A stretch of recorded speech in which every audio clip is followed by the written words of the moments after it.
নমস্কার। আজকে আমরা রজার ফ্রিটসের লেখা the power of positive attitude বইটা নিয়ে কথা বলবো।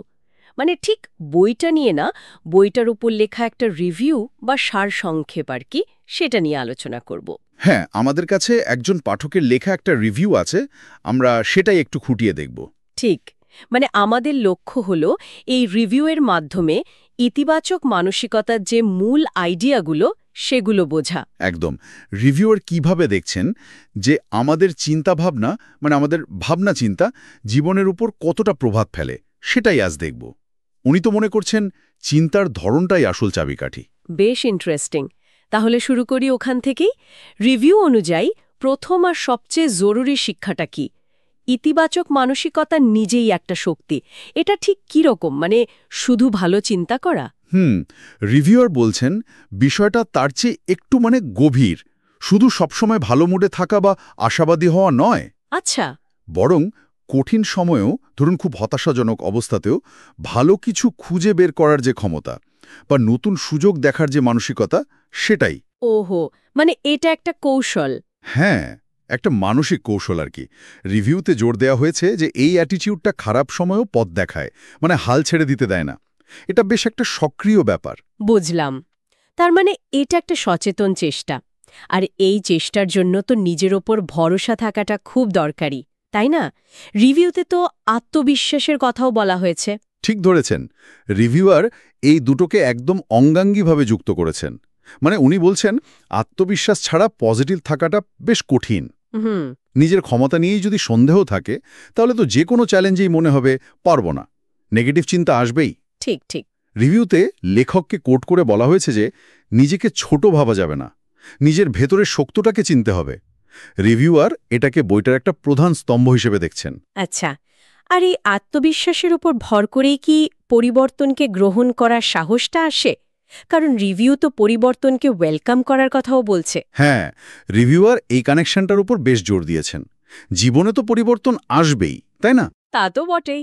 সেটাকে ভয় পেয়ে বা এড়িয়ে গেলে তো উন্নতি হবে না। কিন্তু আত্মবিশ্বাস থাকলে আর পজিটিভ মনোভাব রাখলে যে কোনো পরিবর্তনকেই একটা সুযোগ হিসেবে দেখা যায়। মানে ব্যক্তিগত বা কাজের জীবনে এগিয়ে যাওয়ার সুযোগ। রিভিউ অনুযায়ী বইটাতে এই দৃষ্টিভঙ্গিটাই তুলে ধরা হয়েছে। কিন্তু অনেক সময়ই তো পুরনো অভ্যেস বা চারপাশের চাপে নেতিবাচক চিন্তা চলে আসে মাথায়। এই বাধাটা কাটানোর ব্যাপারে রিভিউতে কিছু বলা আছে? রিভিউতে উল্লেখ করা হয়েছে যে বইটাতে নেগেটিভ চিন্তা দূর করার কথা আছে। কারণ নেতিবাচকতা মানেই তো এক ধরনের, কি বলবো, মানসিক জড়তা, তাই না, যা আমাদের আটকে রাখে। হুম, ঠিক। তবে রিভিউয়ার কিন্তু কৌশলগুলো কি সেটা বিস্তারিত বলেননি। উনি মূলত এই আইডিয়াটার উপর জোর দিয়েছেন যে মনটাকে পরিষ্কার রাখা, মানে মানসিক স্বচ্ছতা বজায় রাখা আর নেগেটিভ চিন্তাকে সচেতনভাবে ঠেকানো, এটাই আসল। রিভিউয়ারের মতে এটা বইটার একটা গুরুত্বপূর্ণ শিক্ষা। আর মানে শুধু ভাবলেই হবে না, কাজও করতে হবে। রিভিউ বলছে ইতিবাচক চিন্তা যথেষ্ট নয়, সেটাকে কাজে লাগাতে হবে। এই চিন্তা আর কাজের যে যোগসূত্র, সেটা রিভিউয়ার কিভাবে দেখছেন? রিভিউয়ারের মতে এটাই হয়তো সবচেয়ে জরুরি পয়েন্ট। উনি পরিষ্কার বলেছেন পজিটিভ চিন্তা হলো একটা সম্ভাবনার মতো, কিন্তু কাজ বা উদ্যোগ না নিলে সেই সম্ভাবনা বাস্তবে রূপ নেয় না। ঠিক, মানে অ্যাকশন দরকার। একদম। চিন্তা যতই ভালো হোক, সেটাকে কাজে না লাগালে তো লাভ নেই।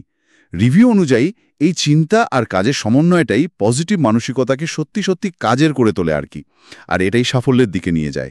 বেশ, তাহলে এই রিভিউ পড়ে কাদের জন্য বইটা বেশি উপযোগী মনে হয়েছে রিভিউয়ারের? রিভিউয়ার কয়েকটা নির্দিষ্ট গ্রুপের কথা বলেছেন, যেমন ধরুন যারা খুব হতাশায় ভুগছেন বা একঘেয়েমি কাটাতে চান, আচ্ছা।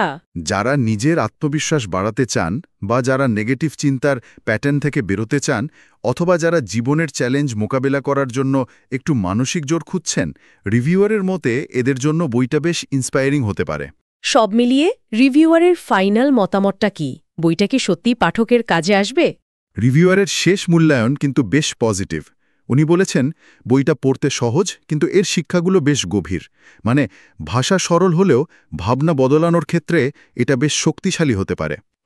যারা সত্যিই নিজেদের জীবনে একটা পরিবর্তন আনতে চান তাদের জন্য এটা একটা ভালো টুল হতে পারে, এমনটাই রিভিউয়ার মনে করেন। তাহলে আজকের আলোচনা থেকে আমরা যা বুঝলাম, এই রিভিউ অনুযায়ী পজিটিভ অ্যাটিটিউড শুধু একটা ভাবনা নয়, এটা একটা শক্তি যা আত্মবিশ্বাস দেয়, পরিবর্তনকে গ্রহণ করতে শেখায়, নেগেটিভ ভাবনা দূরে সরিয়ে কাজে উৎসাহ দেয়।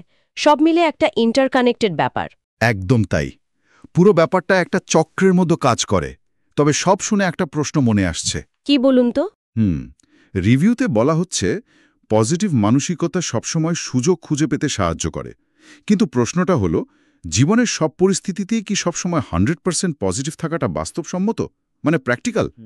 এটা একটা ভালো পয়েন্ট। নাকি পরিস্থিতির দাবি মেনে, মানে বাস্তবতার নিরিখে আমাদের চিন্তাভাবনায় কিছুটা নমনীয়তা বা অ্যাডাপ্টেবিলিটিও দরকার? এই প্রশ্নটা হয়তো আমাদের আরও একটু গভীরে ভাবার সুযোগ করে